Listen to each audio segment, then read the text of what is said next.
going on, guys? Snake Eyes here, bringing you some more Bloodborne.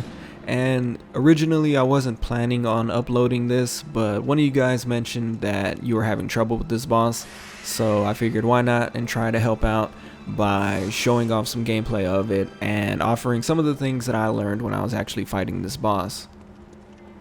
That kind of segues into one point that I want to make, and that is, if you guys are having trouble with the boss, let me know, and if I have the footage of it, it wouldn't really be a problem for me to go ahead and just upload that and kind of talk about some of the things that I learned when I was fighting them. One thing that you guys should definitely use if you have it are antidotes and some form of paper. I think fire paper does more damage, but at the same time I'm not really too sure. I guess if you want to be better safe than sorry, then might as well go with fire. And the antidotes are a necessity because the second form of this boss is basically going to be a pain in the ass.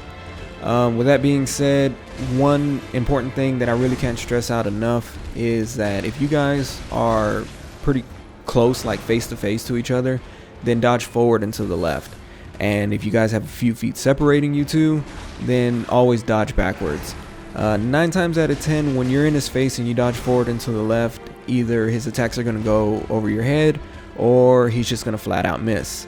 And when you have a few feet separating you guys, basically this is not the biggest boss in this game, so his reach isn't that great.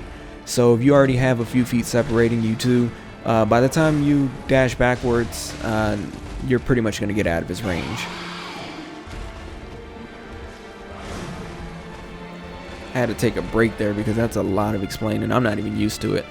But yeah, this boss is actually pretty straightforward. He's pretty aggressive and he does have some combos that could actually do some massive damage, like that one, if you really let him. But it's also really easy to dodge most of his attacks.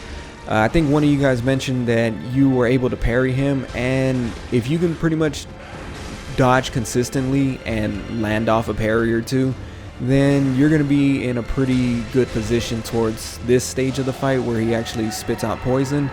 When you're in this stage of the fight, it's basically just a waiting game. Instead of dodging all of his attacks and taking every opportunity to attack, you're just going to be waiting for him to give you the opportunity to land some actual attacks that are worth hitting. Pretty soon I actually get up, and I kind of made the mistake about picking the right time, and I just went in because it was an opening, and that's when I got hit, and I only got 2 hits out of it, but at the same time it could have been a lot worse. Also, the constant poisoning, I guess one thing that I would recommend is that if you are poisoned, to dance around the pillars. Try not to hug him because his attacks do clip through him, so you gotta watch out for that. And pretty much circle around those pillars until you have enough distance to use an antidote. And if you're waiting for the opportunity to actually go in and land multiple hits, then don't go in until you're absolutely sure that you can do that. That way you can try to avoid the poison buildup as much as you can. But other than that, that's pretty much it. This boss is definitely not one of the hardest ones, but I can see where people could have trouble. Pretty much in the beginning of the phase, just go straight ham on him if you have to.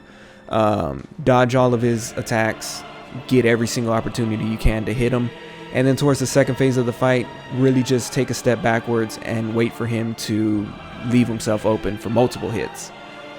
But that's pretty much going to wrap up this video, so leave a like if you enjoyed, subscribe if you haven't already, and until next time, take care.